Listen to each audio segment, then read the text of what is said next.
Assalamualaikum warahmatullahi wabarakatuh. Alhamdulillah, puji dan syukur senantiasa kita panjatkan kepada Allah Subhanahu wa taala yang telah menurunkan bagi kita agama satu-satunya yang diridhoi oleh Dia, yaitu adalah agama Islam. Allah tidak ada Tuhan selain Dia, kepadanya kita menyembah, kepadanya senantiasa kita mencoba untuk memurnikan ibadah-ibadah kita, memurnikan setiap ketaatan-ketaatan kita, tidak kita buat hanya kecuali kepada Allah. Kalaupun andaikan kita juga punya niat-niat selain daripada Allah, mudah-mudahan Allah mengampuni dan memaafkan kita dan senantiasa membuat kita, membantu kita, menolong kita untuk ikhlas hanya kepada agamanya Allah. Oh ya, enggak. Dan kita berharap mudah-mudahan apapun yang telah Allah sampaikan kepada kita berupa syariatnya mampu kita maksimalkan untuk kita lakukan dan kita terapkan dalam kehidupan kita sehari-hari, meskipun kita tahu ini adalah sesuatu perkara yang tidak mudah. Namun perkara-perkara yang tidak mudah itulah yang Allah akan ganjar kepada kita, akan Allah berikan kepada kita balasannya. Maka ulama-ulama berkata kepada kita al-ajru biqadri masyaqqah. Sesungguhnya balasan ataupun pahala yang didapatkan daripada Allah kepada hambanya itu tergantung kadar kesulitan daripada hamba itu. Kalau seandainya hamba itu membuat sesuatu lalu kemudian dia sulit, dia merasa nggak enak, dia merasa nggak nyaman, tapi dia tetap taat karena Allah, mudah-mudahan karena itulah Allah mengganjar pahala lebih besar. Maka mudah-mudahan kita semua di sini termasuk orang-orang yang ridho terhadap ketentuan-ketentuan Allah, karena itulah Allah ridho terhadap kita. Amin. Salat dan salam semoga tercurah dan terlimpahkan kepada baginda Nabi besar Muhammad sallallahu alaihi wasallam. Kita senantiasa bersalawat kepada beliau dengan ucapan Allahumma sholli ala sayyidina Muhammad, dan kita bersalam kepada beliau dengan ucapan assalamu alayka ya Rasulullah. Maka itulah yang dimaksud dengan Allah dan malaikat saja itu bersalawat dan bersalam kepada beliau. Maka kita semua sebagai manusia biasa, andai pun Allah dan Rasul bersalawat kepada beliau, maka sudah sepantasnya kita senantiasa bersalawat dan bersalam kepada beliau. Dan mudah-mudahan kecintaan kita, kerinduan kita terhadap Rasulullah Sallallahu Alaihi Wasallam itu bisa mewujud dalam perbuatan-perbuatan kita, dalam perkataan-perkataan kita. Maka ketika kita ketemu dengan saudara kita sesama Muslim, kita tahu bahwasanya Rasulullah mencintai mereka, karena Rasulullah itu sebelum wafatnya itu memikirkan umatnya, yaitu adalah kita semuanya. Maka ketika kita bertemu dengan sesama Muslim, kita mencoba untuk merendahkan suara kita, kita mencoba untuk berakhlak yang baik, kita mencoba untuk menjadi saudara yang baik. Kenapa? Karena kecintaan kita pada Rasulullah. Karena kita tahu bahwasanya orang yang bersyahadat itu pasti nanti akan berjumpa dengan Rasulullah selama dia merindukan Rasulullah. Maka kita mencoba untuk menjaga akhlak kepada Rasulullah dengan cara berbaik pada saudara kita, berbaik pada orang tua kita, berbaik pada apapun yang Rasulullah sukai, dan juga berbaik pada apapun yang Rasulullah perintahkan. Dan mudah-mudahan karena kerinduan kita pada Rasulullah itu, maka kita semua menjadi orang-orang yang dibariskan di belakang barisan Rasulullah Sallallahu Alaihi Wasallam, lalu memasuki surganya Allah. Dan sebagaimana Allah kumpulkan kita tiap hari Senin di dalam majelis ibu-ibu ini di Masjid Al-Muttaqin, maka Allah kumpulkan juga kita di Yaumil Qiyamah. Nanti mudah-mudahan nanti di Yaumil Qiyamah, kalau ibu-ibu nggak punya barisan itu nanti ada majelis Senin Al-Muttaqin. Nah, ibu-ibu bisa kumpul di situ. Karena dalam hadis Rasulullah Sallallahu Alaihi Wasallam menyampaikan bahwasanya almaru ma'aman ahabbah, sesungguhnya manusia itu bersama-sama dengan orang-orang yang dia cintai.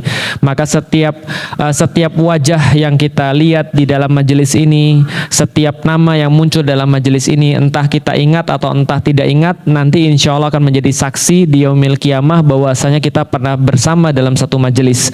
Dan itu termasuk syafaat yang diberikan antara sesama Muslim. Jadi tidak hanya syafaat itu diberikan oleh Rasulullah, tapi syafaat juga bisa diberikan oleh sesama Muslim dengan cara mereka saling bersaksi nanti di Yaumil Qiyamah tentang amal-amal soleh yang telah mereka lakukan, termasuk berada bersama di dalam satu majelis. Amin. Baik ibu-ibu sekalian yang dirahmati Allah dan bapak-bapak sekalian yang hadir, kita sudah sampai pada bahasan yang cukup jauh. Kita sekarang membahas tentang Islam. Karena kalau kita membahas tentang akidah saja seperti kemarin, kita membahas tentang perkara yang nggak nggak kelihatan saja, maka biasanya kita itu masih kabur dan tidak jelas membahas tentang Islam itu sebenarnya apa. Kalau ibarat tanaman, yang namanya tanaman, akidah itu kan akarnya. Akidah itu akarnya akar nggak kelihatan. Walaupun sudah kita sampaikan, perkara yang nggak kelihatan ini adalah perkara yang paling penting. Tapi setelah kita selesai membahas tentang akar yang nggak kelihatan, maka kita mulai membahas batangnya seperti apa, daunnya seperti apa. Karena tanaman itu dilihat namanya apa, itu bukan dari akarnya. Ya enggak, tapi dari batang dan daunnya dan buahnya. Contoh misalnya, ini tanaman apa ya? Oh sebentar, aku lihat dari daunnya kayaknya tanaman jeruk. Jeruk apa? Kita nggak tahu juga. Nanti coba kita lihat pas dia berbuah. Nanti kita lihat dia jeruk apa. Oh ini kayaknya tanaman apel, apel hijau atau apel merah. Nah sebentar kita lihat nanti pas dia berbuah. Nah Islam itu menyampaikan juga sama. Islam itu akidahnya kayak akar. Akar ini perkara paling penting. Perkara yang sangat-sangat penting di dalam Islam itu adalah akidah yang nggak kelihatan. Makanya kita sudah bahas kemarin, kalau akidahnya bermasalah, biasanya yang keluar ya juganya semuanya bermasalah. Kalau orang bahas tentang, kemarin ada seorang ahli tanaman bilang gini, tanaman itu sebenarnya hidupnya di bawah tanah. Yang muncul itu cuma kayak gini loh. Kalau sana ibu-ibu nyelam, ada pakai itu snorkeling itu. Nah, yang muncul di atas itu cuma untuk ngisep udara aja. Tanaman itu sebenarnya di bawah. Ya, itu kan sama kayak Islam kan ya. Allah bilang Islam kayak pohon kan gitu ya. Namanya tanaman, namanya pohon, intinya itu ya di bawah. Intinya itu ya akarnya. Makanya Islam itu selalu membahas awal-awal pasti tentang iman, pasti tentang akidah. Itu segala-galanya. Tapi tidak hanya cukup bahas akidah. Karena kalau bahas akidah saja, dia tidak bahas apa yang muncul yang nampak, apa yang muncul ke atas, itu nanti jadinya sesat, jadinya mengada-ngada, jadinya bikin-bikin, ngawur, paham Bapak Ibu sekalian? Jadinya gini, yang penting kan pokoknya, paham? Contoh misalnya ya, kalau orang paham akidah, tapi nggak paham syariat, penyakitnya beda dengan orang yang paham syariat tapi nggak paham akidah. Pelan-pelan. Syariat kelihatan atau tidak? Kelihatan. Sholat, zakat, puasa itu adalah syariat yang kelihatan. Sedangkan yang namanya akidah itu adalah perkara-perkara yang tidak kelihatan. Misalnya keyakinan terhadap Allah, keyakinan terhadap Rasul, keyakinan terhadap kitab-kitab, ya 6 itulah ya. Lalu kemudian keyakinan terhadap yaumil qiyamah, malaikat dan qada wal qadar. Ini kan semua keyakinan yang nggak kelihatan.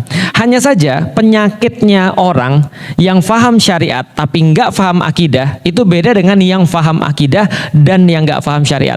Contoh, dari kemarin yang kita bahas adalah penyakit orang-orang yang paham syariat tapi nggak paham akidah. Jadi dia tahu caranya sholat, dia tahu caranya puasa, dia tahu caranya zakat, punya duit, dia tahu beli kurban di mana, punya duit, tapi nggak mau.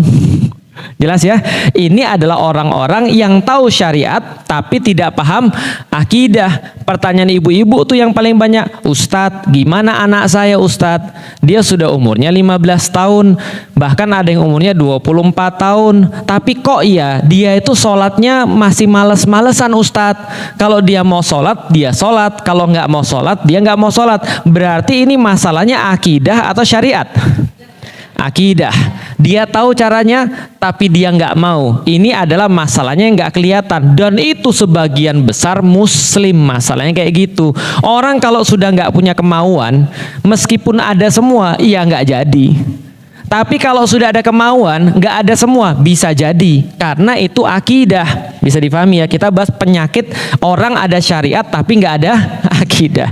Orang yang jelas fisiknya tapi nggak jelas yang non fisiknya. Ini penyakit pertama, ada tapi nggak mau, bisa tapi nggak mau. Paham sampai di sini? Contoh, ada orang yang kalau sudah mau itu pasti bisa. Ini saya cerita bukan orang muslim, saya cerita ada orang bukan muslim. Dia tinggalnya kalau nggak salah di Rusia. Dia lahir dengan kelainan paru-paru. Jadi lahir dengan kelainan paru-paru. Search saja tuh di YouTube, ada banyak. Dia lahir dengan kelainan paru-paru. Jadi semenjak bayi, semenjak lahir, gitu kan ya, nangis lahir nggak bisa nafas. Jadi paru-parunya nggak bisa ngembang. Jadi kalau ibu bisa nafasnya kan karena paru-parunya ngembang ya. jadi gede, jadi kemudian nipis. Maka dia mompa itu kan dia bawa oksigen ke seluruh tubuh. Bisa dibayangin nggak Bu, kalau nggak ada oksigen tuh apa? Ini nggak jalan, biru semua mati. Itu kalau orang nggak bisa nafas. Nah ini paru-parunya nggak bisa ngembang. Maka untuk masukin oksigen, dia harus kemudian hidup di dalam satu tabung namanya paru-paru buatan. Jadi paru-paru besi. Jadi paru-parunya pakai mesin. Jadi yang mompa itu adalah mesin dan itu dimasukin dalam badannya dia. Jadi yang kembang kempis itu bukan paru-parunya, mesinnya. Dan mesinnya nggak boleh mati. Kalau mesinnya mati, nah untunglah nggak tinggal di Indonesia dia.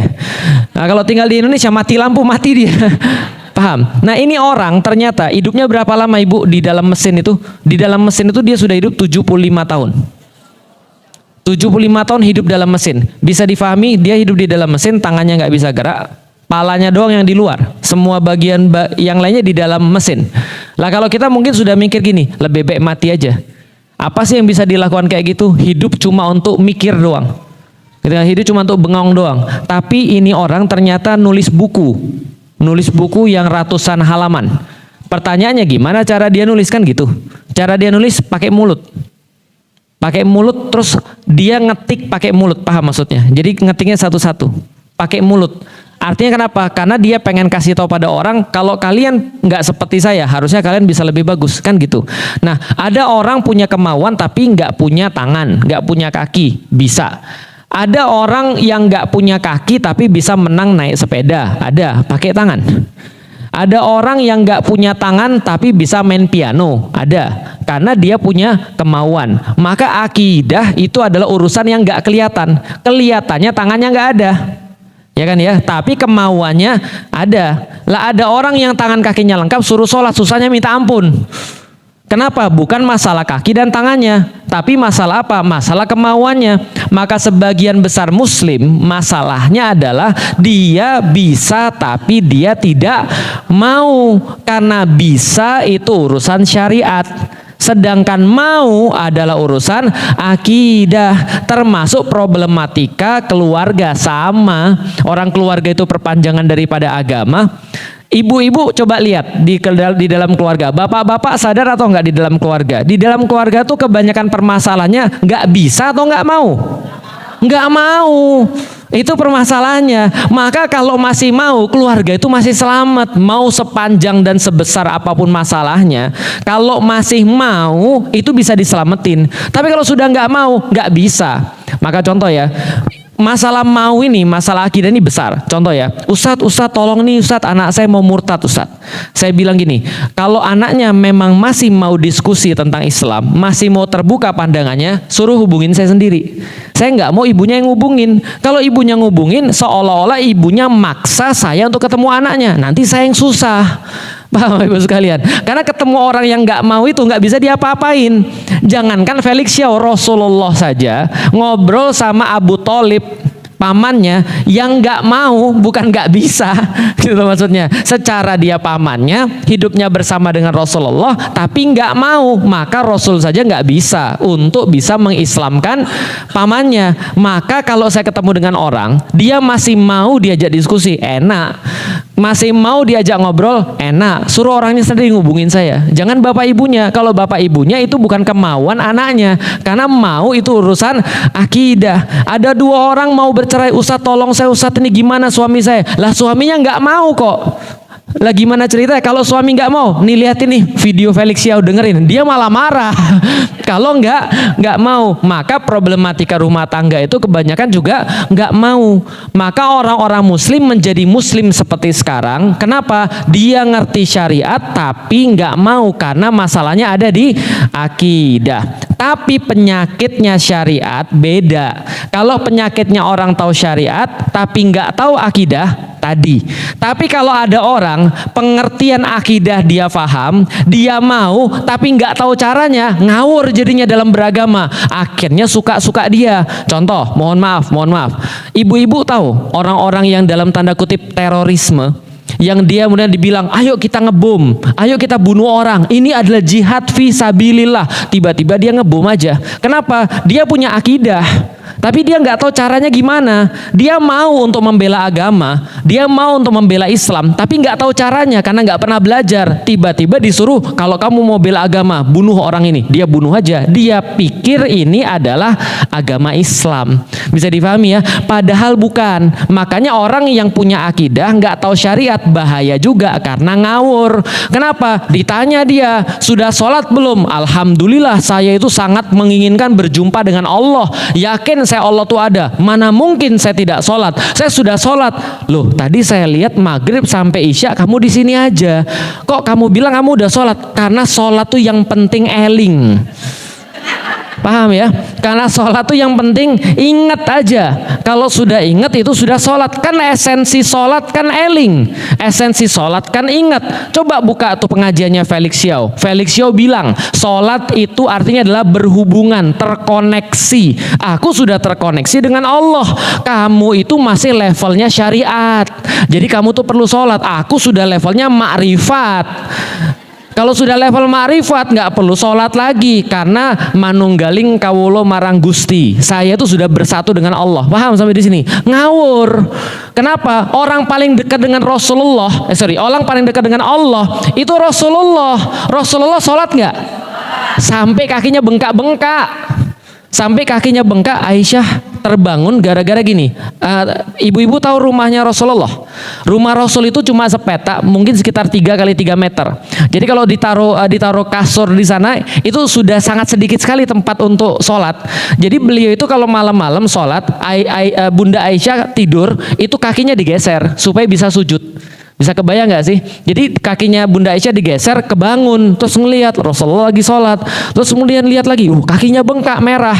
Saya aja seumur-umur jadi Muslim, nggak pernah saya sholat sampai kaki saya bengkak. Yang pernah sholat ketiduran. Itu pernah. Tapi Rasulullah sholat sampai kakinya bengkak, berarti kan dipaksa kakinya. Kakinya kan sampai dipaksa berdiri untuk bengkak. Ditanya sama Bunda Aisyah, kenapa kamu sholat sampai kakinya bengkak? Bukankah kamu adalah orang yang sudah pasti masuk surga?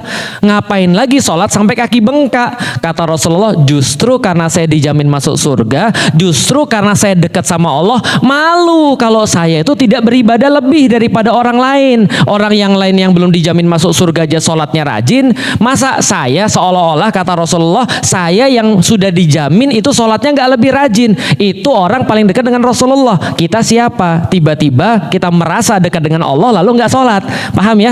Penyakit orang-orang yang punya akidah tapi nggak paham syariat akhirnya ngawur. Contoh kayak di pesantren Alpukat.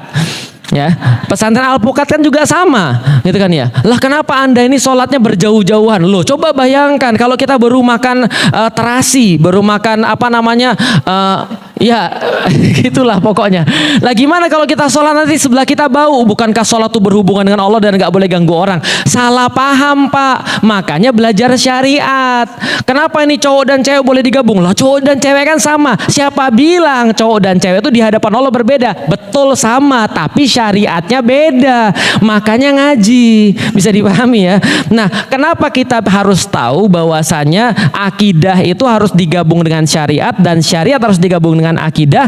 Karena kalau Allah sudah ngasih tahu sesuatu, kalau kalian suka sama saya kata Allah, kalau kalian sayang sama saya kata Allah, kalian pasti pakai aturan-aturan saya. Nah, sebelum saya lanjut, Bapak Ibu sekalian, panitia dipersilahkan untuk mengedarkan suduk dulu, mengedarkan sedekah dulu, silahkan. Karena kita menyegerakan kebaikan, silahkan yang sudah nyiapin sedekah terbaik, silahkan kemudian disampaikan dulu pada panitia sebelum nanti kita lanjutkan tentang akidah dan syariat. Oke, silahkan.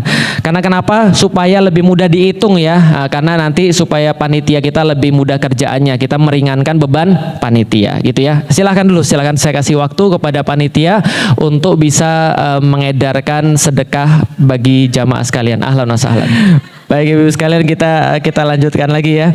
Jadi perkara syariat dan perkara akidah ini adalah menjadi sesuatu kesatuan. Karena kalau seandainya kita menjadi orang-orang yang paham syariat saja, tapi dia tidak paham akidah, akhirnya dia menjadi orang-orang yang kayak orang muslim kebanyakan. Maka kayak kemarin misalnya, saya tuh kadang-kadang agak miris ya. Saya ketemu dengan satu orang ini cukup kaya, orangnya ini orang Chinese. Nah dia itu kemudian cerita bahwa dia itu udah banyak sekali berjumpa dengan ustadz-ustadz. Karena ustadz-ustadz ini juga pernah ke sana, karena dia orangnya agak sedikit dermawan gitu ya. Maka orang-orang para ustadz ini ke sana, diceritain ada ustadz ini, dan nggak banyak yang saya juga tahu ini orang yang lumayan terkenal lah. Tapi akhirnya dia kecewa. Kenapa? Karena bagi dia pernah ketemu dengan orang yang zikirnya 1 jam, tapi ternyata dia tetap nipu misalnya. Dia kemudian datang bawa proposal dan segala macam untuk pesantren dan segala macam, tapi ternyata dinikmati sendiri misalnya, dan seterusnya. Atau yang berita-berita yang kita lihat, pemimpin pesantren kemudian melakukan tindakan tidak senonoh kepada santriwati-santriwatinya dan seterusnya. Nah ini perkara kayak gini. Perkara apa? Perkara orang itu ngerti syariat tapi nggak ngerti akidah. Akhirnya apapun yang terjadi itu nggak. Jadi gini, Islamnya itu nggak bisa membuat dia itu jadi muslim gitu loh maksudnya. Tapi dia itu jadi orang yang Islam, jadi orang muslim tapi nggak menerapkan Islam. Itu penyakit yang pertama. Penyakit yang kedua adalah ketika orang itu ngerti akidah tapi nggak ngerti syariat. Maka kita benar-benar harus belajar definisi Islam tuh kayak apa. Kapan orang tuh masih dianggap muslim dan kapan orang tuh sudah tidak dianggap muslim. Kenapa penting? Karena itu adalah agama. Contoh kayak gini misalnya, contoh kayak kasus kemarin pesantren Alpukat kemarin, kan banyak pro dan kontra tuh akhirnya kan ya. Oh enggak, dia tuh enggak sesat. Oh dia tuh sesat. Oh dia tuh enggak sesat. Oh dia tuh sesat dan segala macam. Oke, gimana cara membedakannya? Mudah cara membedakannya. Sekarang saya mau nanya. Sekarang ibu-ibu ngaji di masjid apa? Masjid Al-Muttaqin. Masjid Al-Muttaqin ini kelurahan apa? Tegal Gundil. Yakin? Bogor mana? Bogor Utara. Tahu dari mana kalau ini Bogor Utara? Tahu dari mana? Alamat Ustadz, Tegal Gundil Ustadz. Jujur, pas saya pindah ke sini Bunda, saya tuh bingung. Kenapa? Saya itu kelurahan mana? Karena mirip-mirip semua. Coba bayangin Ibu, saya tuh tinggal di daerah sebelah sana tuh, saya itu masih Tegal Gundil, seberang saya sudah Bantarjati. Paham Ibu sekalian? Padahal ternyata RT-nya tuh nggak beda jauh, cuma gitu-gitu aja. Di perumahan saya, itu kantor saya RT 1, saya sendiri RT 2. Padahal cuma seberang jalan doang. Pertanyaan yang nentuin siapa? Pemerintah. Kenapa yang nentuin pemerintah? Karena pemerintah yang berwenang. Saya nggak bisa dong bilang begini, Pak, ya Allah Pak, itu cuma seberang jalan Pak. Mbok ya dijadiin RT 2 juga, ya nggak bisa. Namanya secara RT sudah digarisin sama pemerintah, suka-suka pemerintah. Dan saya nggak boleh protes. Bantarjati, Tegal Gundil bedanya sungai doang. Gitu kan ya? Ya Allah Pak, sungai doang Pak. Lah saya Bantarjati, tetangga saya Bantarjati tapi 4 kilo Pak. Lah depan saya Tegal Gundil, gimana ceritanya? Lah kita nggak bisa protes. Kenapa? Karena yang menggariskan adalah pemerintah. Setiap tempat itu ada batasnya. Namanya Jakarta ya Jakarta. Sudah ada batas-batasnya. Yang garis adalah siapa? Pemerintah. Maka orang Pondok Rangon yang mepet ke Depok, sudah masuk Depok, dia KTP-nya KTP Depok. Nggak bisa bilang saya orang Jakarta. Itu namanya Transjakarta, paham? Tahu Transjakarta? Kalau transgender kan dia merasa saya tuh sebenarnya perempuan tapi badan saya laki-laki. Lah itu orang-orang kayak Depok, Cibubur gitu kan ya, merasa orang Jakarta padahal KTP-nya Depok, paham? Nah itu namanya Transjakarta kan gitu kan ya. Tetap aja kalau dia tinggalnya walaupun cuma selangkah daripada batas yang sudah ditentukan oleh pemerintah Jakarta, dia bukan warga Jakarta. Karena saya sudah di garis ini Tegal Gundil, walaupun di ujung, saya nggak bisa masuk ke wilayah Bantar Jati dan seterusnya dan seterusnya dan seterusnya. Bisa dipahami ya. Islam tuh juga sama. Ketika kita sudah berakidah Islam, kita bilang Allah adalah Tuhan kita, Allah adalah yang satu-satunya kita taati, maka Allah bilang, oke, ini yang saya garis. Ini yang saya garis. Kalau di dalam garis ini namanya Islam. Kalau di luar garis ini namanya bukan Islam. Kalau di dalam garis ini tetap namanya selamat. Kalau di luar garis ini namanya sesat. Makanya Allah bilang di dalam Al-Quran, wa may yabtaghi ghairal islami dinan fala yuqbala minhu. Kami sudah kasih kalian ini agama Islam. Kalau kalian keluar daripada agama Islam ini, Allah tidak bakal ridho. Maka Allah kasih garisnya. Apa itu garis agama Islam? Satu, ada garis yang kelihatan, ada garis yang tidak kelihatan. Apa garis yang kelihatan? Garis yang kelihatan adalah beriman pada Allah, beriman pada Rasul, beriman pada kitab, beriman pada malaikat, beriman pada yaumil kiamah, dan beriman pada qada wal qadar. Ada garis yang kelihatan. Islam itu apa? Islam itu kamu syahadat. Maka kalau ada orang sudah syahadat, kita nggak bisa bilang asli nggak tuh, bener nggak tuh, nggak bisa. Karena secara kelihatan dia bersyahadat. Mau dia main-main, mau dia syahadatnya seriusan, mau syahadatnya terpaksa, syahadat semuanya dihitung. Maka satu waktu pernah ada kasus di dalam Islam, ada sahabat itu kemudian dia lagi mau baca orang ketika jihad fisabilillah. Khalid bin Walid kalau nggak salah. Ketika Khalid bin Walid mau membaca orang itu, tiba-tiba orangnya bersyahadat. Terus kemudian dibacok, meninggal. Ketika udah bersyahadat, dibacok meninggal. Ketika ditanya, kami akan adukan kamu pada Rasulullah karena kamu baca orang Muslim.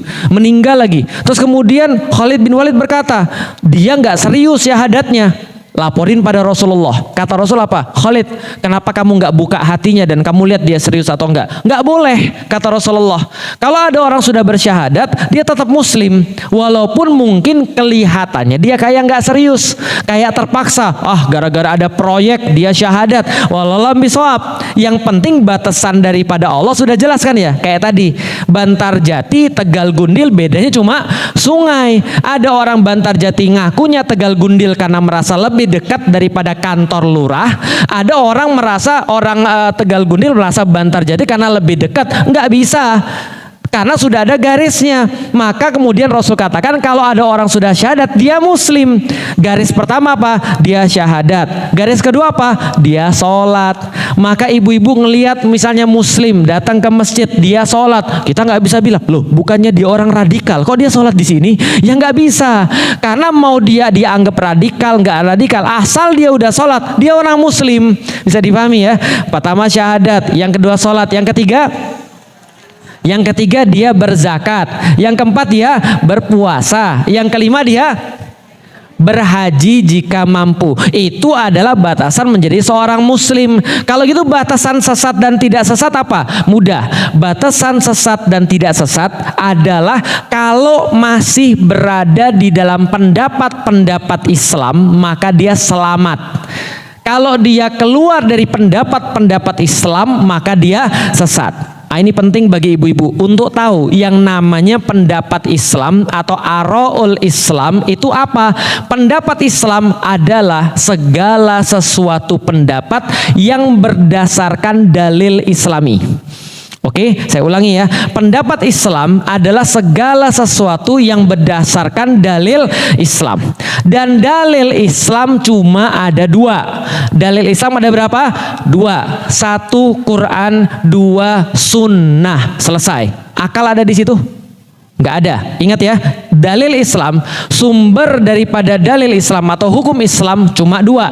Satu adalah Quran, yang kedua adalah sunnah. Boleh nggak Ustadz pilih salah satu? Nggak boleh. Dua-duanya harus menjadi sumber daripada hukum Islam. Kok bisa gitu? Karena Allah minta begitu. Siapa yang cinta saya, ikuti Nabi. Kalau Anda mengaku beriman pada Allah, ikuti Nabi. Maka Nabi dan Allah satu paket, sebagaimana syahadat nggak boleh dipotong. Asyhadu an la ilaha illallah. Sudah selesai. Boleh nggak? Nggak boleh, tapi harus satu paket dengan asyhadu anna Muhammadar Rasulullah. Itu sudah satu paket. Maka sumber hukum Islam cuma dua. Satu Al-Quran, dua As-Sunnah atau hadis. Maka gampangnya tinggal bilang begini, kalau ada orang berpendapat apapun tinggal tanya, Qurannya mana? Hadisnya mana? Itu yang paling mudah. Kalau dia jawab ada Quran dan ada hadisnya, maka itu pendapat Islami, meskipun kayak enggak populer. Bisa dipahami ya? Contoh misalnya kalau kita bahas tentang perbedaan-perbedaan yang berdasarkan Quran dan berdasarkan Sunnah misalnya. Perbedaan apa misalnya? Contoh perbedaan ya perbedaan ibadah biasalah misalnya berdasarkan Quran dan Sunnah. Imam Hanafi itu kalau bahas tentang sholat subuh, itu sholat subuh itu disunnahkan jamaahnya mendekati syuruk, mendekati terang. Jadi kalau di Turki atau di India, kalau ibu-ibu pergi ke sana, ikut sholat Jumat di masjid, azan nih, Allahu Akbar, Allahu Akbar. Wah, kalau di Indonesia langsung pergi ke masjid dong, karena 5 menit lagi qomat, atau paling tidak 20 menit lagi qomat, gitu kan ya. Lah kalau di sana ibu-ibu ke sana pagi-pagi kayak saya pas pertama kali ke Turki, Allahu Akbar, azan berkumandang. 5 menit kemudian saya sudah sampai di masjid mau sholat jamaah. Saya lihat kok nggak ada orang. Ini jadi atau enggak sholatnya? Karena ini kosong benar, nggak ada orang sama sekali. Ternyata saya pikir apa saya telat, karena orang-orang udah pada pulang. Tapi pelan-pelan datang satu orang, datang lagi satu orang, datang lagi satu orang. Saya lihat kapan ini mulai sholatnya? Itu udah mulai terang. Ternyata pas udah mulai ada cahaya, dia baru qomat. Bisa dipahami ya? Kenapa? Perlu dong kita tanya, apa tadi yang membedakan antara Islam dan tidak Islam? Tanya dong, apa dalilnya Ustadz? Kenapa mereka tuh sholat menjelang syuruk? Maka mereka cerita, oh gini, ada hadis dari Rasulullah Shallallahu Alaihi Wasallam ketika beliau sholat subuh bersama para sahabat dan beliau bersalam, Assalamualaikum warahmatullah, Assalamualaikum warahmatullah. Maka beliau, sahabat-sahabat berkata, maka saat itu kami bisa melihat wajah saudara kami dengan jelas. Zaman dulu nggak ada lampu. Zaman sekarang ada lampu, berarti sudah ada cahaya dari langit. Ketika mereka salam, oh si Anu. Dan Rasulullah setelah selesai sholat zikir, kemudian beliau ngadep kepada para sahabat, mana si Fulan kok nggak datang sholat subuh? Berarti kan Rasul tahu siapa yang nggak datang. Berarti udah kelihatan semua kan ya. Nah maka mereka beralasan seperti itu. Ada dalilnya bahwasanya sudah terang. Tapi Imam Syafi'i bilang, ya bisa jadi itu kelihatan karena Rasul sholatnya lama. Paham ya? Kalau kita kan sholatnya kan tidak lama. Nah maka Imam Syafi'i mengatakan bahwasanya perbedaan antara subuh, waktunya jelas ada beda antara benang merah dan benang putih. Kalau sudah ada seperti itu jelas, berarti subuh sudah tiba. Maka subuhnya madhab Syafi'i beda. Ada dalilnya? Ada. Orang Hanafi ada dalilnya? Ada. Gak perlu ada masalah. Walaupun ibu-ibu merasa kok gitu sih. Ada lagi yang lebih parah lagi. Imam Hanafi itu tidak boleh jamak. Tidak boleh jamak sholat. Maka mereka itu bisa dikosor tapi nggak bisa dijamak. Gimana tuh? Berat nggak kira-kira hidup mereka? Berat. Sedangkan kita Imam Syafi'i boleh dijamak dan boleh dikosor. Ada nggak dalilnya? Ada. Mereka ada nggak dalilnya? Ada. Walaupun kita kayak aneh, tapi kalau ada dalilnya ya nggak apa-apa. Bisa dipahami sampai di sini ibu sekalian. Banyak hal-hal yang kadang-kadang berbeda tapi tetap ada dalil yang nggak apa-apa. Contoh lagi misalnya sholat, Sami Allahu liman hamidah, habis ruku berdiri, terus kemudian kita jatuh ke tanah mau sujud. Itu yang ibu-ibu jatuhkan pertama kali yang mana? Tangan dulu atau lutut dulu? Kalau masih muda lutut dulu. Kalau udah tua bergetar Ustadz lutut kita Ustadz. Nah tapi yang mana dulu kira-kira? Lutut dulu ada dalilnya? Ada. Karena sahabat ngelihat Rasulullah turun lutut dulu. Kalau tangan dulu apakah ada? Ada juga, karena pernah lihat Rasul begitu. Bahkan mohon maaf, Rasul turun tangan begini aja ada. Bisa dipahami ya, berdiri begini juga ada, berdiri begini juga ada juga. Artinya apa? Yaitu banyak dalilnya, karena orang yang ngelihat Rasul nggak cuma satu. Dan Rasul nggak sholat cuma sekali. Berarti ada banyak cara Rasul mencontohkan. Kadang-kadang Rasul berdiri begini, seperti mengadon, kata sahabat seperti mengadon adonan roti. Kayak orang ngadon roti kan begini kan ya, biar kalau udah keras kan dipukul-pukul di ini. Nah ada yang begini dan segala macam. Tapi semuanya ada dalilnya. Selama ada dalilnya nggak ada masalah. Ada orang yang tahiyatnya begini dan ada dalilnya. Ada yang dalilnya, ada juga yang begini. Ada, serius. Maka kalau ibu-ibu ketemu yang begini jangan kaget. Ini orang kenapa sih gratil gitu? Bukan gratil. Ada dalilnya.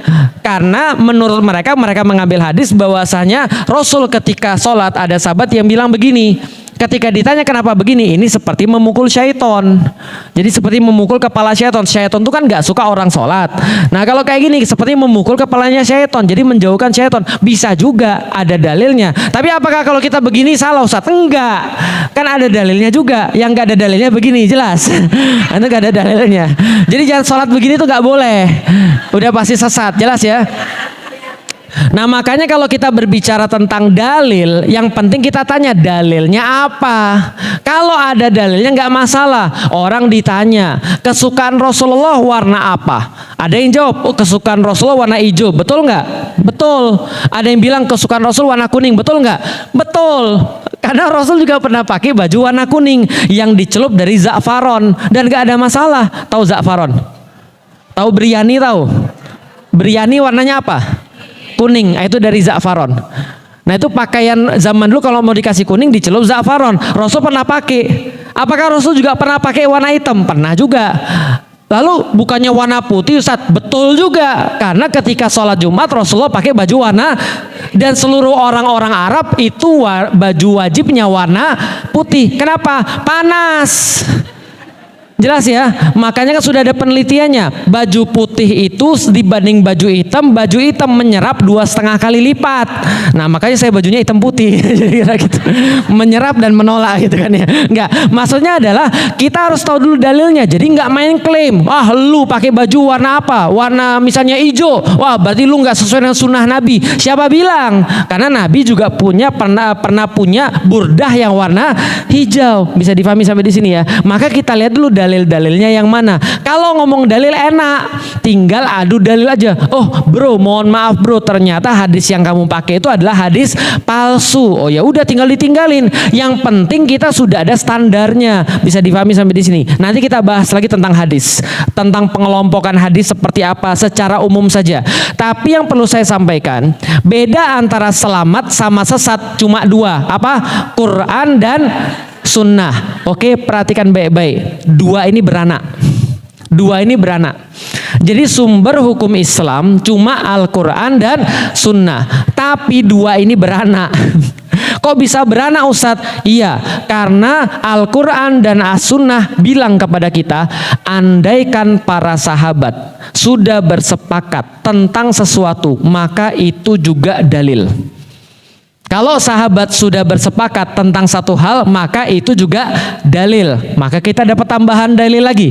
Selain Al-Quran, lalu As-Sunnah adalah ijma atau kesepakatan para sahabat. Kok gitu Ustadz? Radhiyallahu anhum wa radu an.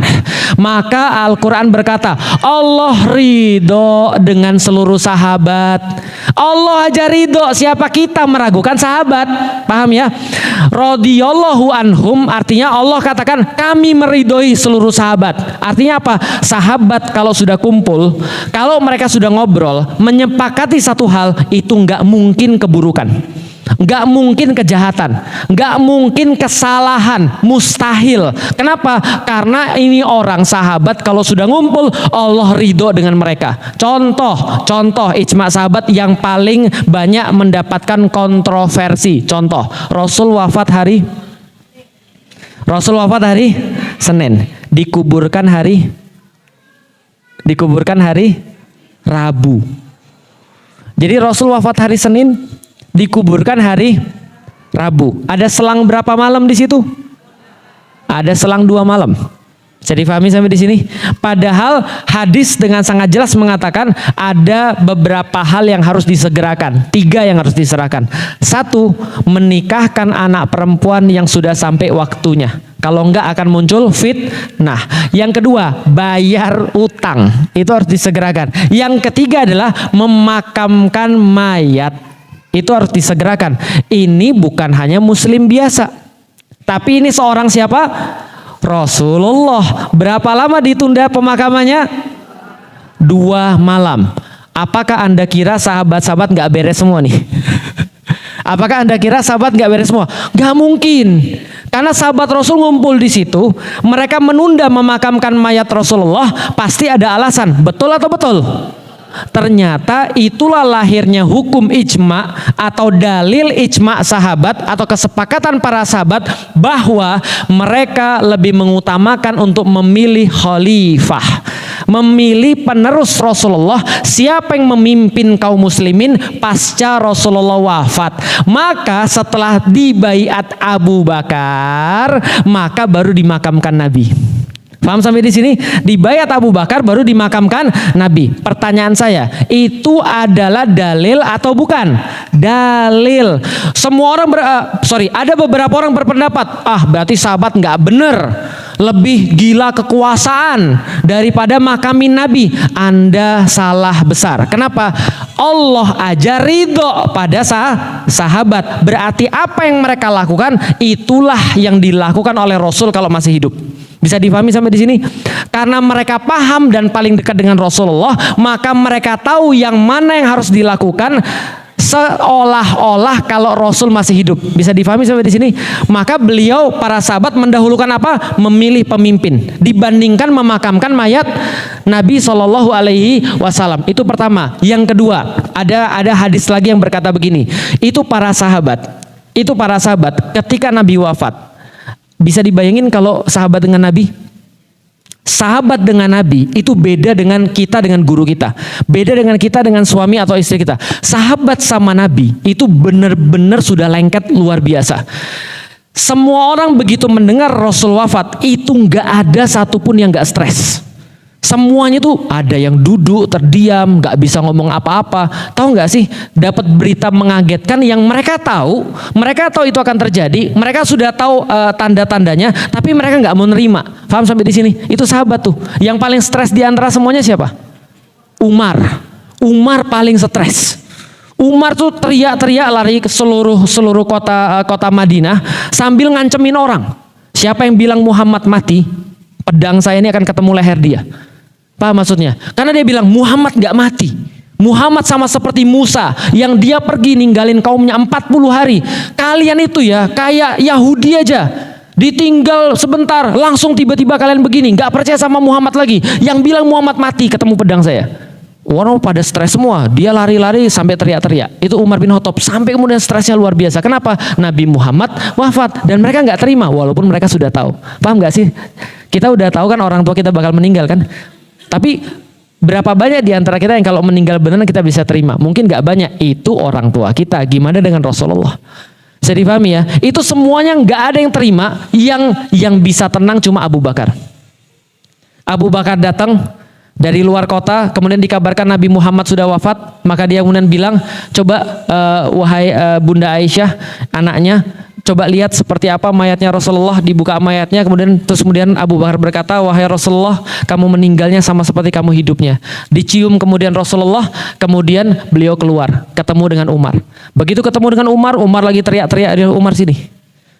Kenapa Abu Bakar? Terus dia bilang gini, siapa yang nyembah Muhammad, maka Muhammad mati. Tapi siapa yang nyembah Tuhannya Muhammad hidup dan gak akan pernah mati. Wa ma Muhammadun illa rasul wa qad khalat min qablihi rusul. Dibacakan ayat itu, Umar langsung kemudian tunduk, lalu kemudian di bawah lututnya, kemudian nangis, lalu berkata pada Abu Bakar, saya itu seolah-olah gak pernah dengar ayat ini. Karena benar-benar luar biasa, gak pernah dengar. Dia baru sadar Nabi sudah wafat. Coba bayangin. sahabat sama Nabi, baca coba hadisnya, begitu romantis, begitu luar biasa, begitu cinta mereka terhadap Nabi, mengorbankan diri sendiri terhadap Nabi pun mereka mau. Bayangkan kondisi kayak gitu mereka ngelihat Nabi wafat. Kira-kira menurut Anda mereka bisa nguburin Nabi nggak? Nggak mungkin. Nggak mungkin mereka bisa nguburin Nabi. Maka pada saat itu hadisnya berkata, semua sahabat bilang sama. Apa mereka bilang? Kami itu baru sadar yang kami kuburkan adalah mayat Nabi Muhammad SAW ketika selesai menguburkan itu. Kenapa? Karena Allah membuat mereka seolah-olah mereka kayak enggak ingat. Jadi taunya mereka pas sudah selesai. Karena kalau mereka sadar pada saat itu, nggak mungkin mereka kuat untuk nguburin Nabi. Paham maksudnya? Artinya apa? Semua dalil-dalil ini menunjukkan kepada kita bahwasanya ketika Nabi itu wafat, ditunda pemakamannya 2 malam, sampai sahabat itu milih Abu Bakar dan segala suatu peristiwa yang terjadi di sana, ini adalah memang sudah diperintahkan oleh Allah dan Rasul. Yang memang begitu, karena mereka yang paling tahu tentang Rasulullah, nggak ada yang lebih tahu lagi. Lah kalau mereka aja nggak tahu, apalagi kita. Bisa dipahami ya? Contoh nih, saya meninggal nih. Berarti saya dimakamkan di mana dengan cara apa? Anda tanya sama siapa? Tanya sama istri saya. Kalau istri saya aja nggak tahu, apalagi Anda, jangan nebak-nebak. Saya tuh udah ikut pengajiannya Ustadz Felix loh dari lama. Ya tapi Anda tetap bukan orang rumah saya. Bisa dipahami ya. Nah maka Rasulullah itu yang paling tahu adalah siapa? Para sahabat. Maka keputusan sahabat adalah keputusan Rasulullah. Andai beliau masih hidup. Paham sampai di sini? Ada yang nggak terima nggak Ustadz? Ada yang nggak terima. Itulah jadi Syiah. Paham sampai di sini? Munculnya Syiah tuh di situ. Kenapa? Karena Syiah bilang, wah nggak benar nih para sahabat ini. Masa Nabi Muhammad mayatnya dibiarin gitu aja? Bukankah kata Nabi disuruh makamkan cepat, sementara mereka gila dunia, mereka lebih milih untuk politik, mereka milih Abu Bakar. Maka Syiah dari situ ada yang ekstrim. Yang ekstrim bilang semua yang kumpul di Sakifah Bani Sa'idah, semua yang ngumpul untuk baiat Abu Bakar semuanya kafir. Parah. Nah, ini yang terjadinya nih. Makanya problematika itu muncul di situ. Kenapa? Karena ada orang-orang nggak percaya bahwa sahabat kalau ngumpul itu Allah ridho. Paham sampai di sini? Makanya orang-orang Sunni kayak kita percaya 100% apapun keputusan sahabat itu adalah bagian daripada dalil karena Allah ridho kepada mereka. Itu satu. Ini agak berat tapi sudah saya sampaikan. Alhamdulillah. Paham sampai di sini? 2. Al-Quran. Al-Quran. Ibu-ibu pernah baca Al-Quran? Apa Nabi pernah baca Quran kayak ibu-ibu baca itu? Enggak. Enggak ada di zaman Nabi Quran mushaf seperti sekarang tuh enggak ada. Gitu kan ya. Tapi setelah Nabi wafat, gitu kan ya, setelah Nabi wafat, maka Abu Bakar bilang, sahabat-sahabatku, coba kalian lihat, kita itu sudah nyebar betapa luas. Karena udah nyebar luas banget kayak gini, mbok yao kita coba memudahkan mereka. Kalau kita sih semua hafal Quran, iya jelas. Orang mereka hidup bersama Nabi, mereka ngafal Quran itu gampang banget. Kalau lupa tinggal tanya Ibnu Abbas masih ingat nggak ini Rasul pernah bilang apa? Itu Ibnu Abbas, Rasul ngomong ya 30 menit, disuruh ngulang itu sempurna. Itu Ibnu Abbas tuh.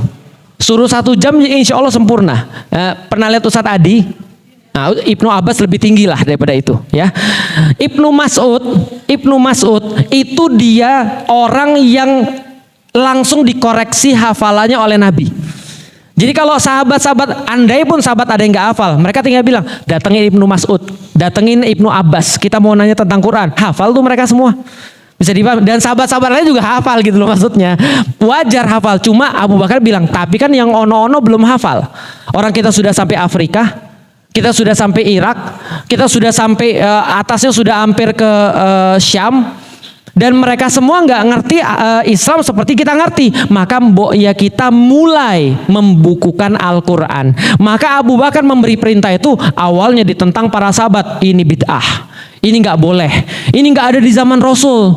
Di zaman Rasul nggak ada Al-Quran ditulis. Adapun ditulis cuma di pelepah-pelepah aja, nggak dikumpulkan jadi satu. Ini bid'ah. Jangan. Abu Bakar bilang enggak, buat. Akhirnya pembuatan Al-Quran itu dimulai di masanya Abu Bakar, selesai di masanya Utsman bin Affan. Makanya dinamakan Mushaf Utsmani. Kenapa dinamakan Mushaf Utsmani? Karena selesainya di masa Khalifah Utsman bin Affan. Di zamannya Utsman bilang, oke, inilah Al-Quran yang sudah kita sepakati bersama, yang sudah kita verifikasi, yang semua sahabat sudah tahu isinya dan mereka sepakati semuanya. Adapun versi lain bakar. Paham sampai di sini? Adapun versi lain bakar. Cuma ini versi Quran yang disepakati sahabat dan inilah yang lengkap dan kemudian sudah kita sepakati. Yang lain bakar. Karena bisa jadi yang lain bermasalah. Paham sampai di sini? Orang-orang Syiah bilang itulah Qurannya umat Muslim. Cuma sepertiga daripada Quran yang ada.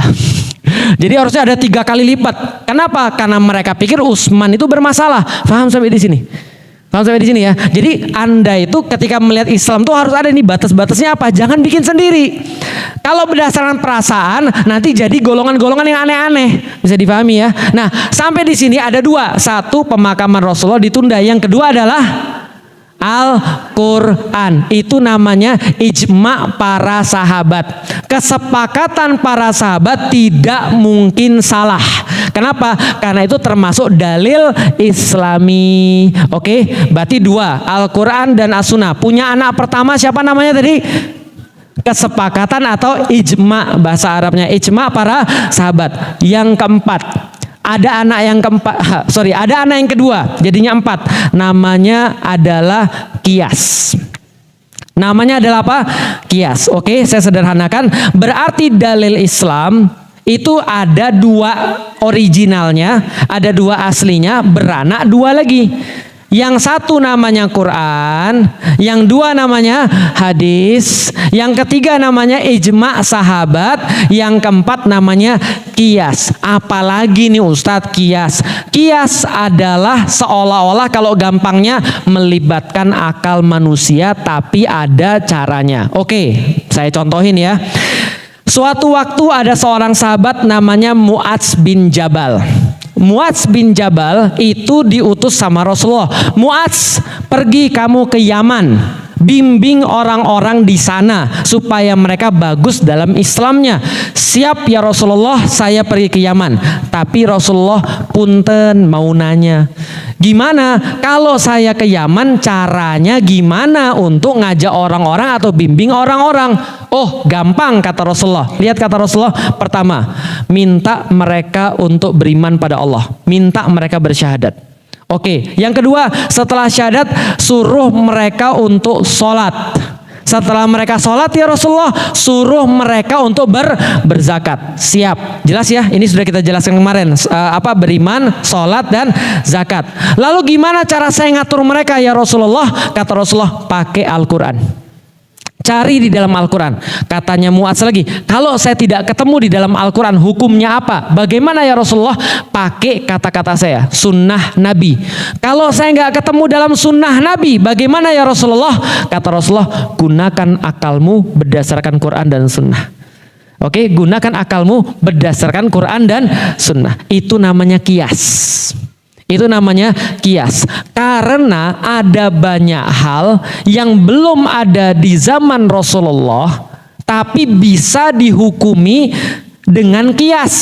Contoh, zaman Rasul udah ada game belum? Belum ada game.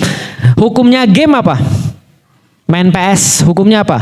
Atau main handphone, hukumnya apa? Nah, tinggal dikiaskan dengan peristiwa yang ada di zamannya Rasulullah. Oh, di zaman Rasulullah itu ada game dibagi 2. Ada game yang melalaikan dan ada game yang tidak melalaikan. Oh, sama satu lagi. Ada game yang boleh, ada game yang melalaikan, ada game yang tidak melalaikan. Contoh game yang tidak melalaikan apa? Kata Rasulullah, ada game yang bermanfaat. Apa game yang bermanfaat? Bermain-main dengan anak istrimu. Itu game yang bermanfaat. Artinya kalau bermain-main dengan anak dan istri itu dapat pahala malah. Yang kedua, memanah. Yang ketiga, berkuda. Yang keempat, berenang. Yang kelima, gulat. Jelas sampai di sini? Gulat. Rasulullah senang bergulat. Belum tahu ya? Rasulullah itu di masa mudanya pernah bergulat sama Abu Jahal. Tahu Abu Jahal? Abu Jahal tuh kuat, terkenal. Pernah bergulat sama Rasulullah. Hasilnya tahu apa? Hasilnya kakinya pincang. Gara-gara bergulat dengan Rasulullah. Kenapa? Rasulullah tuh kuat bergulat. Nggak ada yang ngalahin Rasulullah. Hatta Umar bin Khattab itu bergulat dengan Rasulullah, kalah. Jadi Rasulullah tuh perutnya kayak batu bata bersusun. Kalau saya batu bata juga, cuma satu. Rasulullah tuh pintar gulat, maka Rasulullah ngasih tahu permainan bermanfaat adalah bermain dengan anak istri, keluarga maksudnya. Yang kedua apa? Berenang. Yang ketiga adalah memanah. Yang keempat berkuda. Yang kelima bergulat. Ini permainan-permainan yang sunnah, yang bermain dapat pahala. Tapi ada permainan-permainan yang boleh-boleh saja. Kalau misalnya dilakukan terus jadi nggak bermanfaat. Contoh, Rasulullah pernah tanding lari sama Bunda Aisyah. Belum tahu tanding lari. Yang menang siapa? Ya pas Bunda Aisyah masih kurus, yang menang dia. Pas Bunda Aisyah sudah agak gemukan, yang menang Rasulullah. Berarti kita boleh dong gemuk, jadi dapat dalil gitu ya. Jadi ini ada tanding lari, boleh-boleh saja, nggak ada masalah. Rasulullah pernah juga dengan Bunda Aisyah melihat orang bermain tombak. Jadi kayak ada permainan orang-orang Afrika itu main tombak. Jadi tombak diputer-puter, diapain segala macam. Hadisnya adalah Bunda Aisyah bersama dengan Rasulullah di teras masjid. Pernah ke Masjidil Haram? Masjid Nabawi. Nah, itu di belakangnya masjid itu ada tanah kosong yang sekarang ada payung-payungan yang bisa dibuka tutup. Nah, itu kira-kira di situ tempatnya. Nah, itu Rasulullah ngelihat orang-orang bermain tombak, pertunjukan tombak. Jadi ada entertainment, paham ya? Ada entertainment tombak.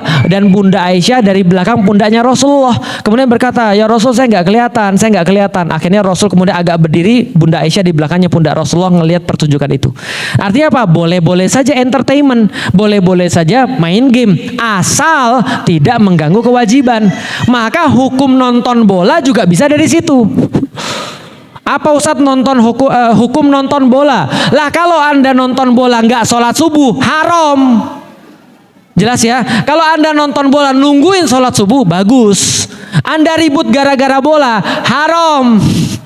Tapi kalau gara-gara bola Anda jadi bisa ngobrol sama orang, yang nggak ada masalah, tetap hukumnya mubah. Berarti main hukumnya mubah, main bola, main futsal dan segala hukumnya mubah. Dari mana itu? Kias. Dikiaskan pada peristiwa zaman Rasulullah.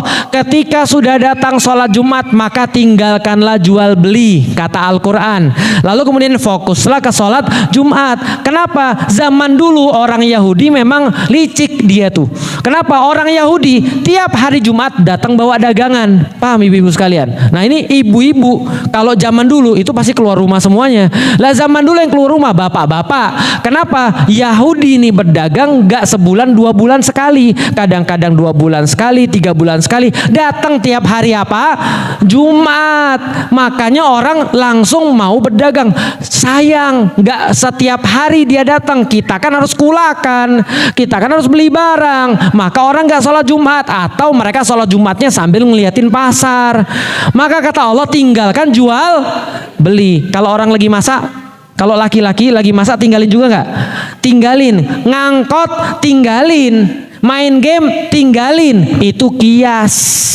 Kalau jual beli aja ditinggalkan, maksudnya adalah segala sesuatu yang membuat Anda tidak sholat Jumat, tinggalin. Itu namanya kias. Maka inilah perlu ulama namanya mufti yang ngasih fatwa. Ini hukumnya apa Ustadz? Ini hukumnya apa Ustadz? Contoh, Ustadz Somad pernah ditanya, apa hukum nonton film Korea? Kan gitu kan ya? Zaman dulu ada film Korea di zaman Rasul? Nggak ada. Tapi hukumnya bisa dikiaskan kepada peristiwa-peristiwa yang pernah terjadi di zaman Rasulullah Shallallahu Alaihi Wasallam. Faham sampai di sini? Oke, pertama apa? Al-Quran. Yang kedua, yang ketiga, yang keempat. Oke, sekarang kita coba tes ibu-ibu sekalian, ini sesat atau ini selamat gitu kan ya. Contoh pesantren Al-Pukat gitu kan ya. Pesantren Al-Pukat menyambut tamu dengan ucapan Shalom Aleichem misalnya gitu ya. Menurut ibu-ibu itu sesat atau selamat? Kita cari tahu dulu dalilnya apa, kan itu kan ya. Kita dalilnya apa? Dia jawab, lah kan itu kan bahasa Ibrani, boleh-boleh aja dong. Oke, kalau gitu kita kasih tahu, kita jelasin pada dia. Nih ceritanya, ketika perjanjian Hudaybiyah, Rasulullah Shallallahu Alaihi Wasallam nggak bisa nulis.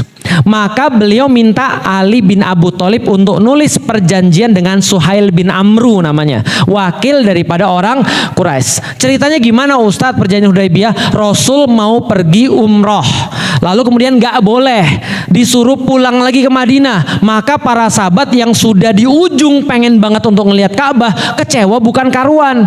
Kenapa? Karena Rasul udah bilang kita akan lihat Ka'bah, kita akan umroh, kita akan tawaf dan segala macam. Kok nggak jadi? Ini penghinaan. Udah perang aja. Rasul bilang tahan, nggak apa-apa, kita perjanjian aja. Apa perjanjiannya? Rasul bilang, oke, Ali bin Abu Thalib tulis Bismillahirrahmanirrahim. Suhail bilang nggak bisa. Kenapa nggak bisa? Nggak boleh tulis Bismillahirrahmanirrahim. Loh kok bisa? Iya, maumu apa? Bismika Allahumma. Sekarang saya mau nanya pada ibu-ibu sekalian, Bismillahirrahmanirrahim dengan Bismika Allahumma beda nggak? Secara arti nggak ada beda. Secara arti nggak ada beda. Bismillahirrahmanirrahim itu artinya dengan nama Allah yang Maha Pengasih dan Maha. Bismika Allahumma artinya dengan namamu ya Allah. Sama nggak? Sama. Apa bedanya? Tapi Suhail pinter. Suhail bilang, kalau kamu tulis Bismillahirrahmanirrahim ini ajaran agama kamu, bukan ajaran saya. Saya emang nggak ngakuin. Kalau kamu tulis Bismillah, saya keberatan. Tulis Bismika Allahumma. Maka Rasul ngalah dan tulis, ya udah tulis Bismika Allahumma. Kenapa? Karena ini perjanjian, bukan urusan agama. Tapi yang Rasul usulkan adalah urusan supaya kita tahu bahwa kalau urusan agama jangan main-main. Bisa difahami sampai di sini? Yang kedua, tulis Ali bin Abu Thalib. Ini perjanjian antara Muhammad Rasulullah dengan Suhail bin Amru. Suhail bilang, gak bisa. Loh kok gak bisa lagi? Jangan tulis Muhammad Rasulullah. Kalau saya ngakuin kamu Muhammad Rasulullah, saya masuk Islam dong. Paham ya sampai sini ya? Saya masuk Islam dong. Tulis ini perjanjian antara Muhammad bin Abdillah dengan Suhail bin Amru. Lihat coba. Ini orang kafir ya. Ini orang kafir Suhail bin Amru, hati-hati betul. Jangan sampai dia tuh jadi masuk Islam. Paham gak sih maksudnya? Mereka sangat-sangat detail karena mereka tahu kalau mereka salah diksi, lihat ya, salah kalimat itu akan menurunkan harkat dan martabat mereka. Sama kayak Anda berbicara Bismika Allahumma dengan Bismillahirrahmanirrahim beda. Karena Bismillahirrahmanirrahim diajarin langsung sama Allah dan diajarin sama Rasul, sedangkan Bismika Allahumma tidak. Paham ya? Ada nilai pahala di situ. Kenapa? Ada dalil. Balik lagi kan ya. Sedangkan Bismika Allahumma nggak ada dalilnya. Itu orang kafir hati-hati. Ini kita orang muslim berkata nggak apa-apa pakai Shalom Aleichem. Paham sampai di sini? Dan dia yakin ini bagian syariat. Sesat. Gampang banget. Ngapain sih susah-susah? Ada dalilnya udah jelas. Kalau ada dalil, mana dalilnya? Quran lewat, hadis lewat, ijma sahabat nggak ada, gitu kan ya. Kias apalagi nggak ada. Ya terus dari mana Islamnya? Paham sampai di sini? Oke, sholat berjauh-jauhan karena takut bau. Dalilnya mana? Dalilnya ya kan gini, itu pikiran, nggak ada Quran, nggak ada sunnah, kias pun nggak boleh cuma pikiran doang. Karena kalau kias pikiran doang ngawur, agama nggak perlu ada, cukup pikiran saya. Contoh, pikiran saya Allah kan pasti baik dong, ya nggak mungkin lah Allah nyiksa hamba-hambanya. Maka kalau kata orang neraka tuh ada, bohong, pikiran dia. Emang kamu siapa? Paham sampai di sini? Lah makanya namanya Jakarta ya Jakarta tuh ditentukan oleh pemerintah Jakarta. Bogor ditentukan oleh pemerintah Bogor, ditentukan oleh yang punya wewenang. Lah ini Islam yang punya wewenang siapa? Allah. Siapa yang punya Islam? Allah dan Rasul. Sudah dikasih batasannya. Maka batasan ini kalau di dalamnya namanya selamat, kalau di luarnya namanya sesat. Jelas sampai di sini? Ustadz, kalau gitu Ustadz mau tanya lagi Ustadz, boleh nggak? Iya, gimana? Kerudung itu Ustadz, jilbab itu Ustadz, itu yang kayak gimana sih? Karena teman saya itu berpotongan. berpotongan. Tapi saya memahaminya nggak berpotongan. Harusnya semuanya nyambung dari atas sampai bawah. Tapi teman saya berpotongan, dia pakai rok sama pakai atasan. Ya udah, tinggal cari dalilnya. Qurannya sudah sama, nggak ada merinci. Hadisnya nggak ada merinci juga. Lalu kita lihat lagi, apa ijma sahabat, mulai dapat di situ. Ibnu Mas'ud berkata, yang namanya jilbab definisinya kayak begini. Ibnu Abbas berkata, jilbab itu definisinya kayak begini. Sahabat yang lain berkata, jilbab itu definisinya kayak gini. Ada banyak ternyata. Ada yang bilang jilbab itu kayak sarung. Ada yang bilang kayak selimut. Zaman dulu para sahabat ambil gorden jadi jilbab. Ada yang lain lagi, masih kelihatan kakinya dan segala macam. Akhirnya ulama-ulama ngasih pendapat, berpotongan boleh, mau lurusan bagus. Paham sampai di sini? Yang nggak boleh itu yang transparan, itu jelas nggak boleh. Sampai di sini paham ya? Nah kalau transparannya di dalamnya masih ada lagi, nggak ada masalah. Karena kalau Anda sudah pakai jilbab, sudah selesai, nggak transparan, nggak membentuk tubuh, Anda mau pakai apapun setelah itu terserah. Maka udah jelas kan ya, Ustadz kemarin saya lihat Ustadz di sosial media Ustadz, ada orang pakai kerudung, lalu pakai kemudian bajunya Ustadz, kelihatan semua dalamnya Ustadz. Karena membentuk lekuk tubuh Ustadz, hukumnya apa? Udah jelas, hukumnya haram. Kenapa? Karena jilbab itu ada batasan-batasannya. Kalau ada Quran, ada hadis, ada ijma sahabat, ada kias, aman Anda. Paham sampai di sini? Berarti berpotongan gimana? Dari penjelasan tadi aman. Yang nggak aman apa? Yang nerawang itu nggak aman. Yang membentuk lekuk tubuh itu nggak aman. Maka ibu-ibu kalau pas mau beli jilbab atau beli kerudung, perhatikan bahannya. Karena ada bahan yang nyeplak. Paham sampai di sini ya? Ada bahan yang transparan. Paham sampai di sini? Nah itu dari syariat dapatnya. Nah itu jadi kalau masih ada dalil itu pendapat Islami. Kalau tidak ada dalil itu tidak pendapat Islami. Paham sampai di sini? Nah silakan kalau ada tanya jawab. Mudah-mudahan ibu-ibu dan bapak-bapak semakin paham bahwa Islam itu ada definisinya. Nanti kita lanjut lagi kepada beberapa batasan-batasan yang lain. Ahlan wa sahlan, silahkan.